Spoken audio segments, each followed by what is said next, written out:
জেতার জন্য খেলে। আর সিজনের স্টার্টিং থেকে পুরো ম্যানেজমেন্টের যে ম্যানেজমেন্ট আমাদেরকে বলে যে ট্রফি জিততে হবে। আর এই ক্লাবে যারাই নতুন প্লেয়ার আসে তারা সেই মেন্টালিটি নিয়েই আসে যে ট্রফি জিততে হবে, আর ট্রফি জেতার জন্যই আসে।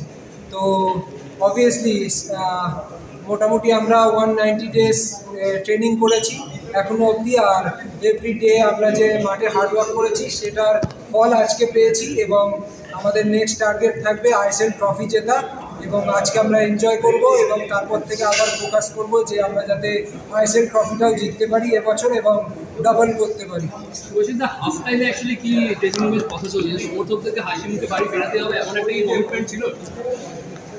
আমাদের একটাই আইডিয়া ছিল যে আজকেই ম্যাচ জিততে হবে আমাদের নিজেদের ফ্যান্সের সামনে। আর আমাদের বিশ্বাস ছিল যে আমরা যদি গোল পেছনে কনসিড না করি, ক্লিন শিট রাখতে পারি, আমাদের অন্য প্লেয়াররা গোল করবে এবং আজকেই ম্যাচ জিতবো আমরা। এবং এভরিথিং হিস্ট্রি হয়ে গেছে আজকের ম্যাচ।